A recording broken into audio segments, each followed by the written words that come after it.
Guys, tara. Kuyugi ko ninyo no, atong lantawon o tanawon ang proseso sa pagpaturo or pagpatubo aning sayote. So una nimong buhaton guys is mukuha kag butanganan na naay tubig no. Then mo select ka og mga sayote nga dagko og medyo guwang na guys.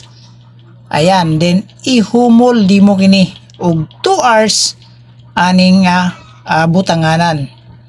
Then after nyan guys no, after 2 hours ibutang nimo sa zip bag or zip bag or plastic bag no na may zip lock. Then after nyan isprehan nimo og tubig, then ilock na nimo siya guys. So ayan, then yun lang guys no, yun lang gagawin no, yun lang, mura na imong buhaton guys no. Ayan, spray, lock. Then ang purpose ani guys no, para mabuot ang sayote. Then after nyan kuha ka og box no, then ikarton nimo guys, nan ibutang nimo sa box o sa karton. Then isarado, then tipan.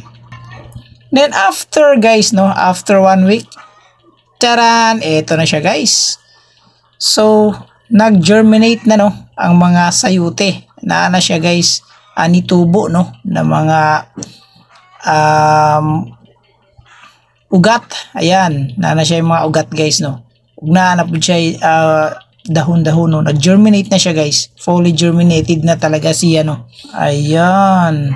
So ganun lang kadali guys no. Mura ni siya kadali no. So pwede nato ni siyang i-try guys no sa atong mga balay no. Para di na ta magsigig palit og sayote kay gamit ra ba jud gani labi nagnay karne guys. Then ikuha siya og yuta no. So ang iyang yuta guys kini guys no, organic na jud siya. Then ikuha siya og plastic Tupperware no. Then gibuho-buhoan niya guys. Ayan. Then butangan nimo og yuta or mga organic soil, then yan. Butang nimo ang sayote, tabunan. So dili bag og tabon guys sakto lang. Ayan, katong naanay ni germinate di na nimo saktohon jud og tabon. Then sprayhan og water. Yun. After 3 weeks, eto na. So tag-as na ang uban guys no. Ayan, healthy na healthy guys ang iyang sayote no.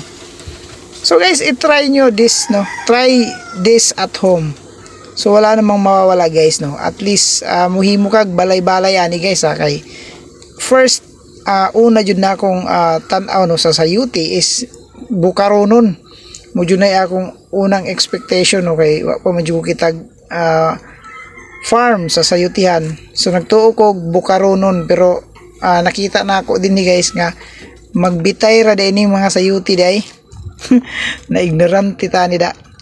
So ayan guys no. After 3 weeks, kita nyo naman yung iyang ugat guys oh. So makita sad nimo sa mga dahon sa sayote no, healthy na healthy tungod sa iyang organic soil na iyang gikuan. Wa siya abono guys Organic soil lang yan. Ayan, may 3 leaves na siya. And then after nyan guys, simuan mo siya balay-balay no.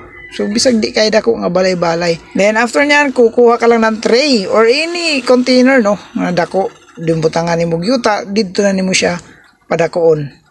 Then after nyan guys, imo na siyang ibalhin sa imong tray na gihimo or sa container na imong gihimo no. Then butangan nimo ni siya og kawayan guys para katayan. Then ito na yun guys no. Diri na jud siya no, mudako hantod mukatay sa imong gihimong balay-balay. Then after 3 months guys, the sayote is here we go. Ito na siya guys. Nang mungingi na siya siyang sayote guys. So, yun guys no. Hopefully nakatabang ni nga video no. Para sa atong mga gustong magtanom og sayote. So hangtod diri na lang atong video guys. See you sa susunod pa nato na mga video. Bye bye.